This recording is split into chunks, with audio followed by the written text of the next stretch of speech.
Hey listeners, welcome to the Product Hunt Weekly Podcast. This is the podcast where us, your product and content team, break down the week's tech headlines, talk about the products making waves on the leaderboard, and discuss the ones we love.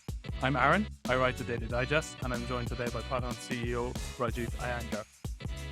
It's great to be here. I guess I earned the right to return a second time, so I didn't mess up too badly on the last podcast. So listeners, if you joined us last week, you might remember we discussed some of 2023 Golden Kitty Award winners and categories, including Product of the Year, which of course went to GPT-4. For this week's episode, we're going to take a look at another fairly iconic category in the Golden Kitty Awards, mobile apps. So mobile apps have been a mainstay category since just around 2016. The first ever winner was Tiny Cards by Duolingo. It's a flashcard app for learning languages. Since then, others like Obsidian and Cron have gone on to take the crown.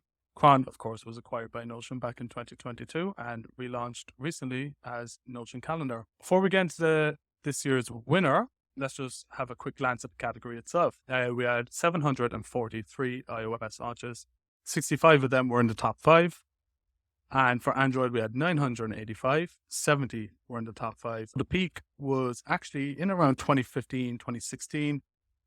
Just in terms of iOS, there was 3,700 launches. 426 of them were in the top 5. Yeah, with the category like this, where it's for certain types of products almost required to have a mobile app, it's especially exciting to see the builders who really put the love and focus on the mobile app to have it rise above, where you might contrast it with some of the newer categories like AI applications, where there's just a ton of creativity. The world is wide open, but a lot of the UX for AI is not well established yet. Whereas with mobile, it's the challenges are well established, and a lot of the solutions are well established, and it's still not easy to stand out. One take on what's coming up, especially in the next year, is we're seeing potentially 2 platform shifts. One with new human-computer interaction models with AI, and another around potentially AR. And I think that it's interesting because we can see from the history here, there are many people who are building, who experienced or had a hand in building for the last platform shift with mobile. And I think a lot of those lessons will apply to the next platform shifts. Yeah, absolutely. Like, the Vision Pro is a good example of that. I've seen countless companies, some of the bigger name ones, coming out, launching apps. In fact, I just saw today that Microsoft are launching Microsoft Office on the Vision Pro. So I don't know how many listeners are going to be super excited to work in Excel spreadsheet in augmented reality. But if you are, today is your day. So yeah, that's a really, really interesting conversation. There were some great nominations in this year's Golden Kitty, but of course there can only be one that takes home the crown and the Golden Kitty trophy. And this year that was Heavy, spelled H-E-V-Y. It's a workout logging app that combines proper gym form tutorials, an exercise library, some insightful analytics about your progress, like how much weight you lifted yesterday versus today, and key to it as well is this growing community of passionate gym goers. So it launched in 2019 originally on Product Hunt by a team based in Barcelona. You can connect with friends, you can send messages, you can compare each other's workouts, and there's this like really cool gamification feature that takes like your recent statistics and say it was me and my brother. My brother is a personal trainer, right?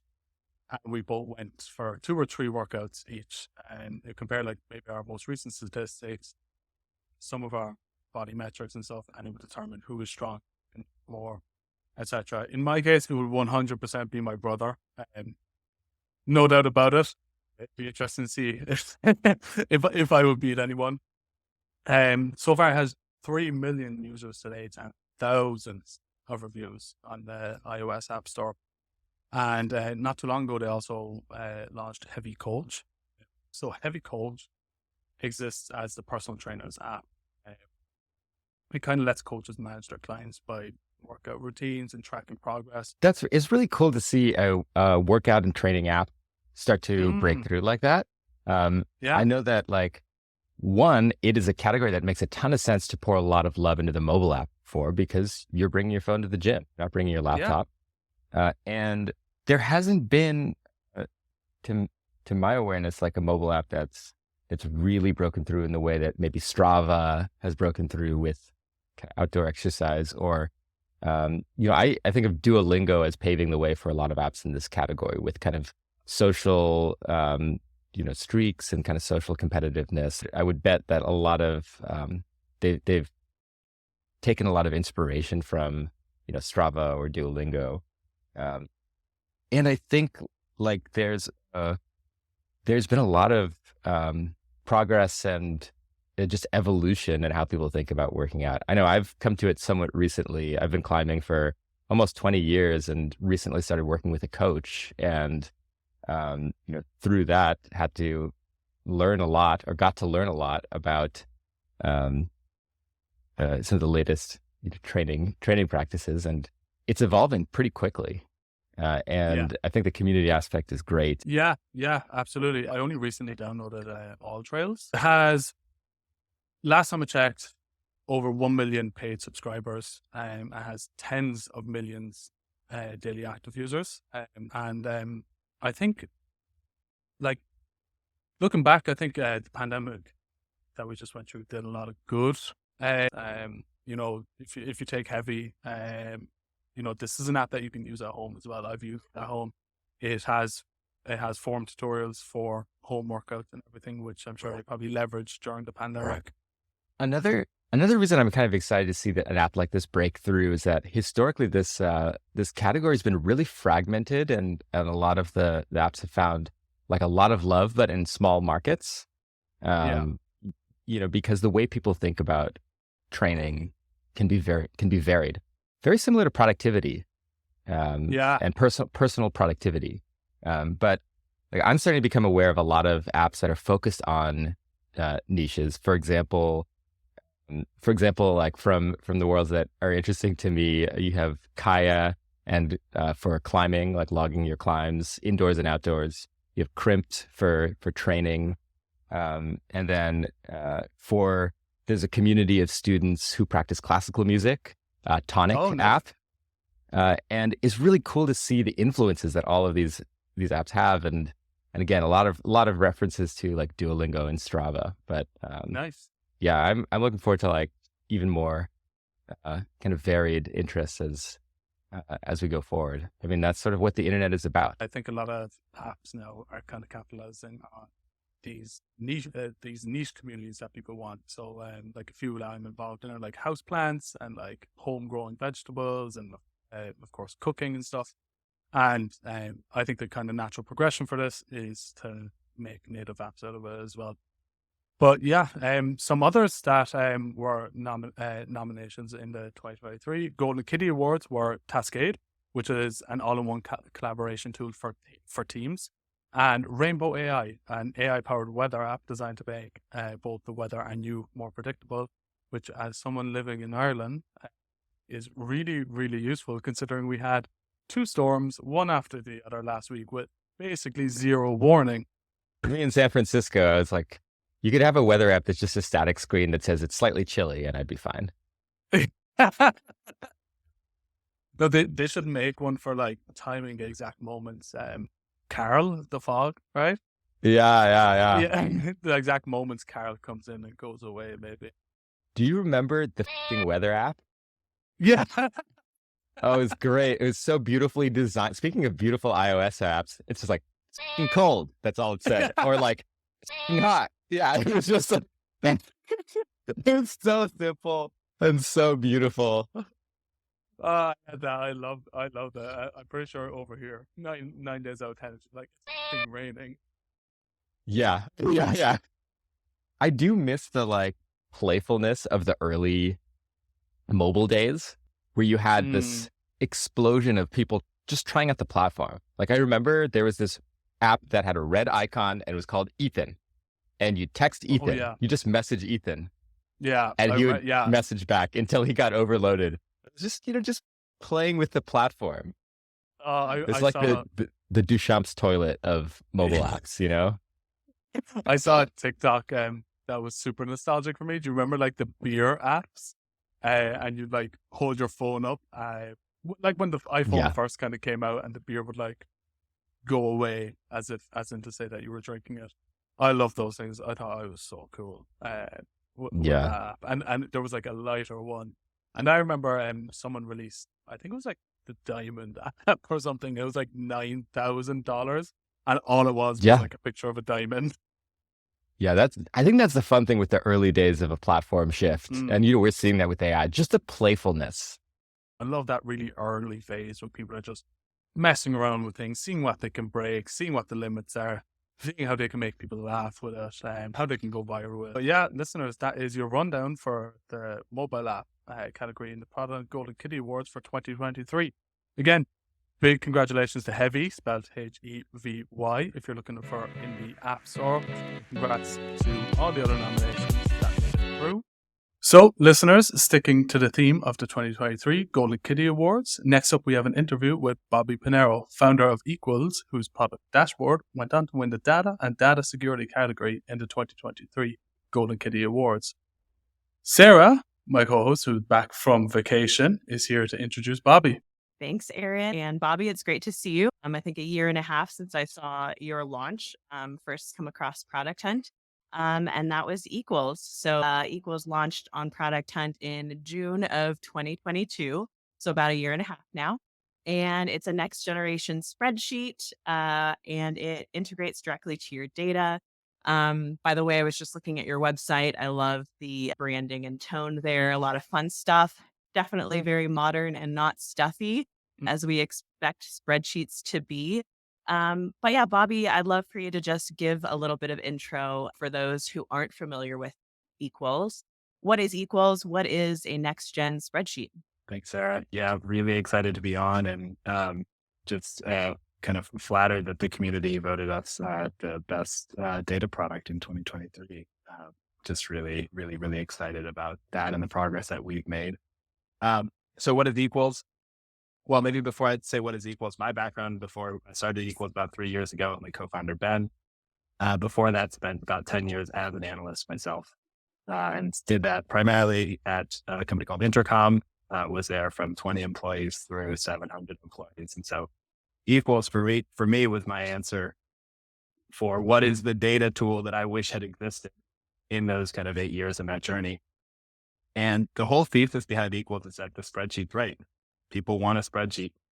I've been pitched data tool after data tool after data tool over the past decade, all of them in some way, shape, or form trying to take me out of the spreadsheet, trying to give me a new BI tool, a new notebook, some verticalized kind of specific thing that answers a very specific question or problem that I have as a finance person. Yet I always ended up back in a spreadsheet because I needed the flexibility and the kind of familiarity of that tool. And so Equals is our answer for what would a spreadsheet look like if it was built today.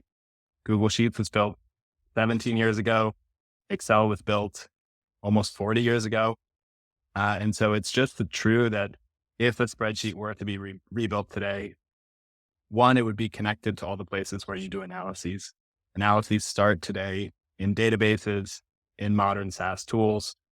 And then they should be connected to the places where analyses get shared. Slack, email, Google Slides.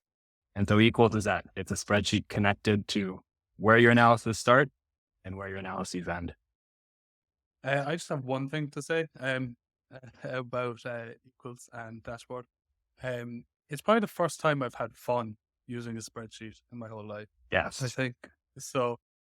One of the things that we set out to accomplish when we started Equals was I wanted that exact feeling. I wanted people to feel kind of joy when they open, like there's like a certain amount of like, people love Excel, but they also dread it when they open it. They're like, even now after using Equals for a few years, I'm like, oh, Excel is just this, it's amazing, but it's also so painful and so old. And so for me, a big part of what my kind of goal and aspiration was to create a tool. You look at like designers have Figma, engineers have GitHub, marketers have a whole slew of new tools, but us analysts, we're kind of stuck in the same workflows. And you come to work every day and you're like, Where's the thing that's fun to use, exciting, that's like light on the fingers, modern and playful? And that's a lot of tried to use into equals. I want to zoom out one more second here. I mentioned Equals launched a year and a half ago. Since then, Equals has had several launches, and as you guys continue to add to your product and iterate on it.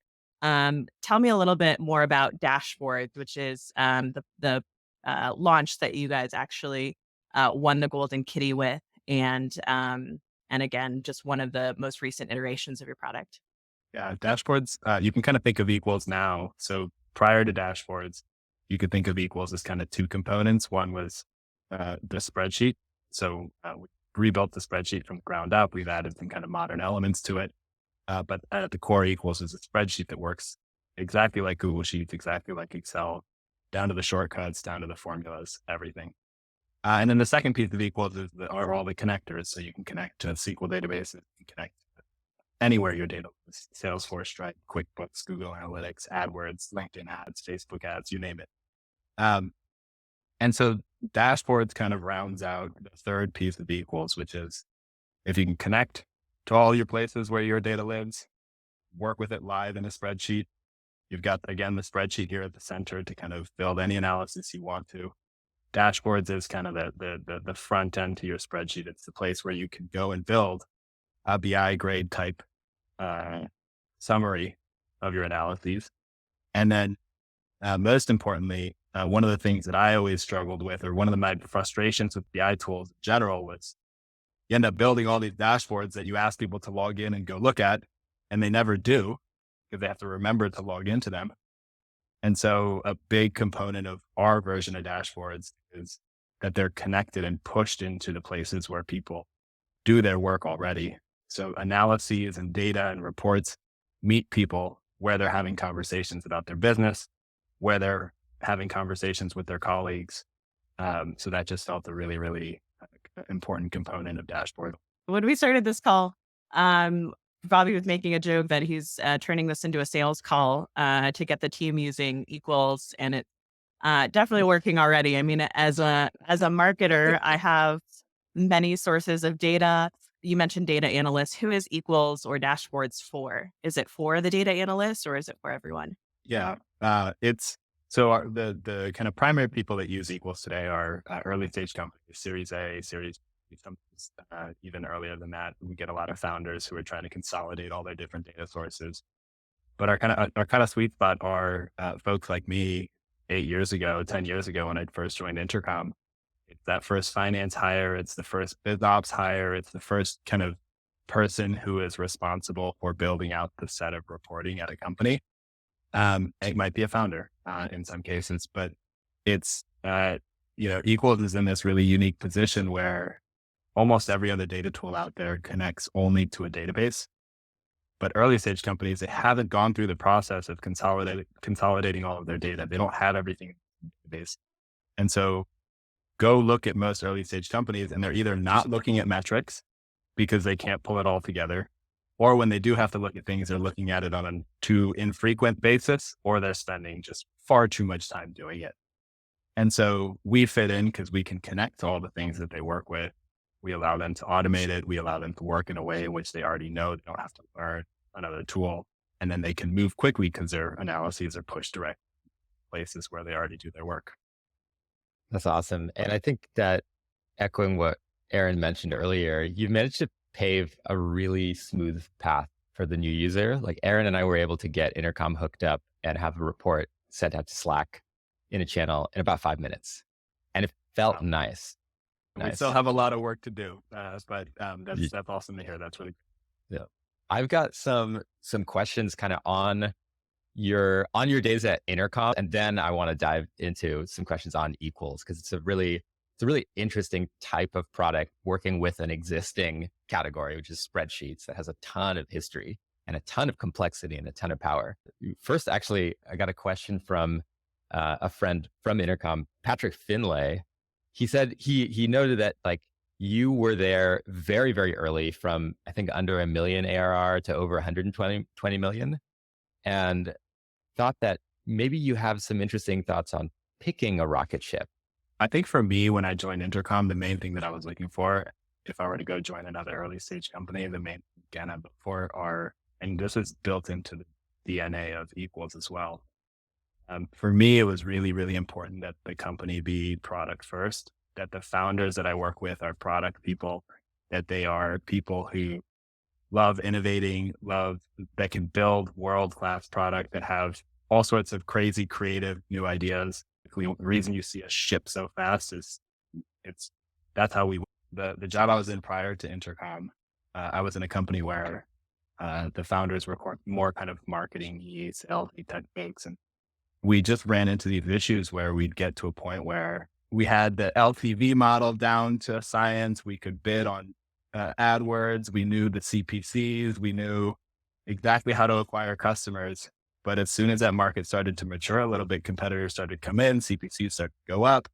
So all of a sudden, we didn't have the product know-how to go and build something that would massively increase the LTV of the product, right? And as soon as that starts happening, the business starts to go sideways because your cost of acquiring a customer goes up and you can't change the lifetime value. And so as I was thinking about what's next, for me, it was product first, product founders. And the reason I joined Intercom was I actually went on Twitter. I just went on Twitter and I just started reading. I just searched for Intercom. This was, again, Intercom was less than 20 people. And I just remember reading all the incredible comments that people had. Oh my God, love Intercom. I can't live without this tool. Just the praise for the product. And that was the thing that that made me jump in. The rest is you kind of have to figure it out, and you join a startup to make it work. You don't join it to kind of just expecting it to work. So true. So true. As Intercom scaled, like, I imagine you faced a lot of challenges, a lot of things broke, a lot of which led to your inspiration for Equals. For you personally, where were you stretched the most? What did you struggle with the most? So many things. I think I think in scaling, in the early days, I think I struggled a lot with just kind of, I was 25 in the first finance hire and like fundraising processes in every board meeting. And so part of it was just like, there's a certain psychology that you need to get to a place where you're confident and comfortable being in those rooms and in those conversations. And so partly for me, it was just learning to be okay and comfortable and confident, and doing all the work I need to do to make sure when I jumped into a board meeting, when I was, running an exec meeting, that I had, again, put in the hours and the necessary work to feel okay doing that. And then hiring was hard when you're again, kind of, this is the first time that you're scaling a finance function. It's the first time scaling an analytics function. You have to convince people to bet on you as a leader. And so a big part of like my learning there was like going from how do I be the person who's doing all the work to how do I then work through the team, and how do I empower the team to be able to do that? I'm curious if you could share a certain lesson or roadblock that you kind of overcame and you share with other people in terms of how you hire. Well, there was one person in particular that I wanted to hire, and he was the former VP of finance at Netflix. And I'm like 28, 29, and I'm trying to convince him to join the finance team at Intercom. And, I wanted him to join as our controller. And this was a really important role for me because I'm not an accountant. I'm not I don't have that background. Like, my role is more on the strategic side. So for me, it was really important. Like, I need to have that part of the business shored up. I need to have somebody that I can fully trust. That, I worked on hiring him for quite some time. And the thing that kind of clicked for me there was just pitching him on, hey, this is a partnership. This is you're coming in, you're coming to teach me. You're coming here to build this function, build this team with me. I'm not, maybe technically I am your boss, but I'm also, we're like partners in doing this, and we're going to build this finance team together. And then once he joined, it was a matter of kind of empowering him, and my job kind of changing from being in the weeds to just giving him as much context as I possibly could about what was happening across, taking every conversation that we were having in the exec meetings and B, just being kind of like this vessel for communicating between the highest levels of the company, the board, and this person who was insanely good at what they do. So we've got a question from another Intercom founder, ex-Intercom founder, Rory Hughes, who just hits the nail on the head. Excel is so sticky in finance and operations. What are like the biggest discoveries you've had to get teams to use equals over Excel, whether it's a feature or a way of pitching or another strategy? So there are certainly a lot of people, and I bump into them every day, that are like, you'll never pry Excel out of my cold dead hands. And that's okay. They are not ready, but one day we will. We will. The main thing I've learned is, and this is true from the very beginning of equals, but the pitches never get rid of Excel. The pitch is usually some version of, tell me about the Excel file that you have that you hate. Tell me about the one process that you can't automate right now. You've got dashboards in Tableau. You've got dashboards in Looker. Tell me about the one thing that you send every week to the exec team that's not in those tools. And there's always a reason. It's because the BI tool isn't flexible enough to be able to build the thing that they want, or the data source can't connect to it, or whatever the reason is. And so the way we always get in is we say, literally on the first sales call, it's screen share with me and show me the Excel file. And almost everybody is like, oh yeah, I have this thing that like I hate, and I spend an hour every week updating this thing. They're like, they both hate it, but they're also like weirdly proud of it because it's like this Excel file. And most of the time we just say, hey, okay, what would it mean for you to automate that, to get that off your plate, to have something that instead of you doing this every week on a manual basis, let's just run it. We'll rebuild it for you in equals. We'll stand it up for you. And then from there, we do that with, we do that for one person in one company. We save them, a couple hours a month. And then all of a sudden that dashboard gets pushed into a Slack channel. People are like, holy smokes, what is this? Then gets pulled into another team and into another team. And it just kind of spreads from there. You have that kind of land and expand or very bottoms up motion. It can be really, really critical to choose like clear early personas. Was there a moment where you felt, oh, I really understand more specifically who we should build for? And yes. I think like one of the benefits of one of the things that I think we got lucky with equals was I am the buyer. And so in a lot of ways, kudos to founders out there who are building products and going into spaces that they're not the buyers for. Like I find that to be like really hard and scary and daunting. So much of what has helped us as a company has been the fact that I did the job, that are things that I wish I had known 10 years ago when I was taking this first job at Intercom. And so in a lot of ways, the persona was like, let's go find, people that are like me 8 years ago, 10 years ago at Intercom. The thing I've been surprised about is how many founders and kind of folks that are a little bit more kind of adjacent to my role who started to pick up equals. And the things that have kind of changed from as a result of that are we've had to make the product a little bit more, how would I say this? Like easy, I guess it's easier to adopt for people who are less SQL savvy and less spreadsheet savvy. And so you'll see things like, we have all the Excel keyboard shortcuts, but then we also have K. K is like our way for any single individual who's not necessarily a former iBanker to be able to make a spreadsheet fly just using their keyboard. Kind of leads me to, when you're building a tool that incorporates within it a whole class of interactions from a familiar and powerful category like spreadsheets, you kind of think about simplicity, familiarity, what's new, and then what's like old and powerful in the product. Yeah.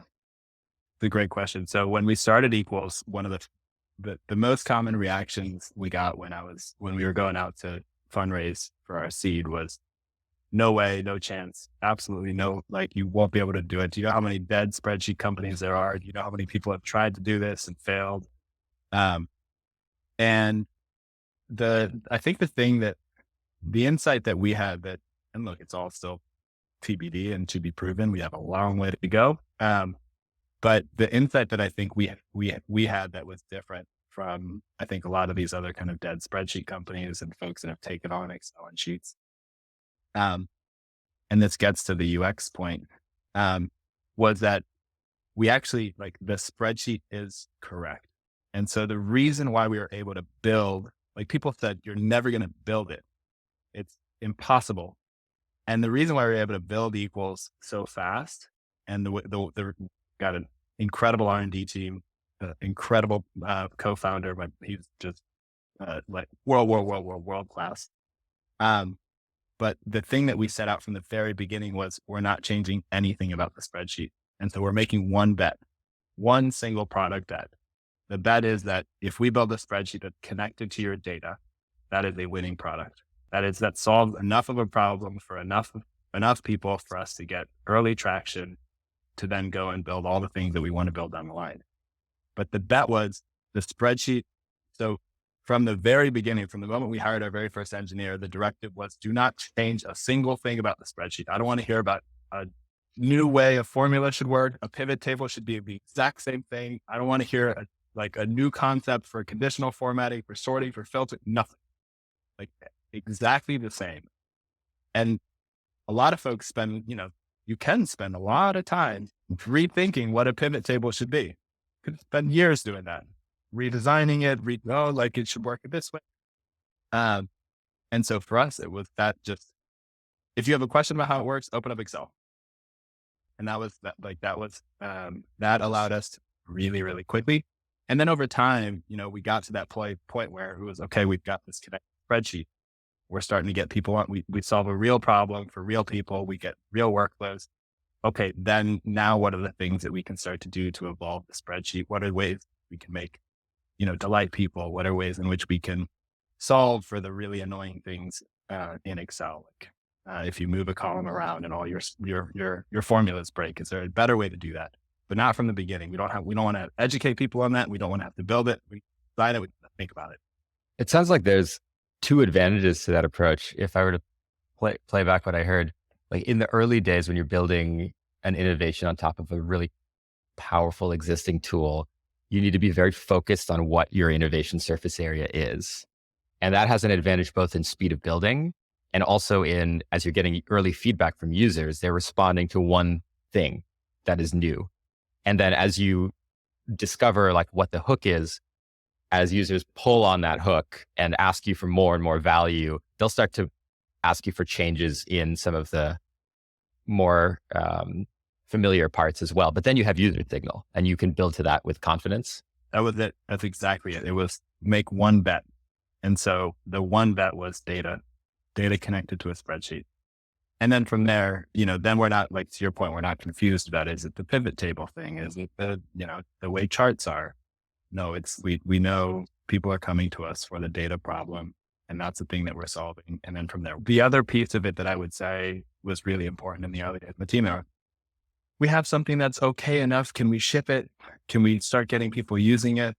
The thing that we're building in is the bar for what we're building is so high.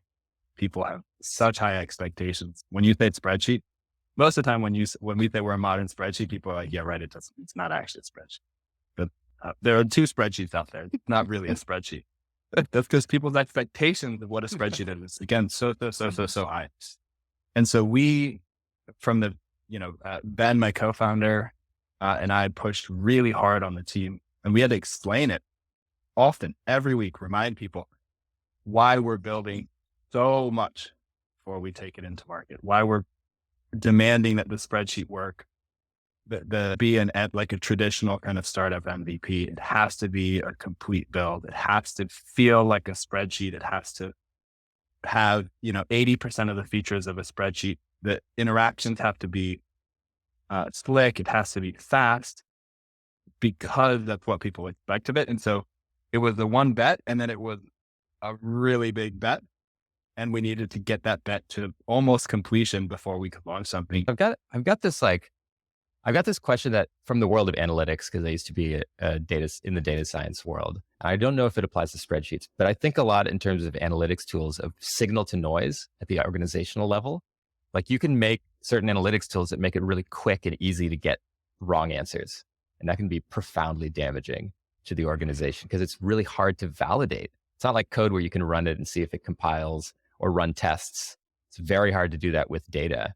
Does that analogy exist in like financial analyst world? And how do you think about making certain workflows easier and potentially creating more noise in the organization? For sure. I mean, this is one of the founding kind of theses of Equals. Rogue spreadsheet is what I call it. And this happens in every scaling organization, all the way to the world's absolute biggest companies. And the rogue spreadsheet is basically a spreadsheet that gets flung around an organization. It's got data copied and pasted in from who knows where, who knows when they pulled it, who knows how they pulled it, and nobody knows how to update it. And yet there's a VP of sales pounding on the table in the meeting about some stat that's in that rogue spreadsheet. And you've got these functions that take a staff engineer from Google to parse. Exactly. Yeah. Exactly. And they go like, man, you can Google like horrible decisions that have been made on bad spreadsheets. There's like lists and lists of them. Billions of dollars of costs, like GDP and issues in organizations. Anyways, one of the kind of insights that I had, or we had in starting Equals, was you just see all these spreadsheets flying across the organization, and it's like, hold on a sec. Every analysis that you create should be reproducible as an analyst. Like if you remember, you go back to like high school math, your math teacher pounding on the table and being like, show your work. You get partial credit on a test, show your work. If you show me the steps in which you got there. And that yet 90% of analysis happen in spreadsheets and people can't show their work. They can't show how they got there because their work starts with how they pulled their data, where they got it. And so for large organizations, so we solved this like singular problem for analysts who are stuck in these like manual workflows. But then we also, take on this problem within an organization where all of a sudden your work becomes reproducible. Are spreadsheets the future of all dashboards? I believe so. Yeah. I think there's a whole, if you look in like most workflows right now in a company, it's like, what are we doing? Why are we in all these like roundabout workflows? Why are we like bouncing between all these different tools? I actually think BI tools exist. The whole category of BI exists because the spreadsheet is not automated. You cannot build dashboards in it. And so will we come full circle back to a spreadsheet that can build dashboards, a spreadsheet that can automate your work? I think so. That's all we have time for today, folks. Bobby, again, super grateful to have you on. Thanks a million for joining. It was a great interview. Again, congrats big time on winning Golden Kitty Award. Thank you for having me on. This has been really fun. Thanks for coming on. And hopefully next time we talk, we'll see the Golden Kitty statue on that shelf behind you. Yeah. Oh, yeah. I didn't put it up there. Yeah. So tune in next week where we'll have more interviews with Golden Kitty Award winners. Bye.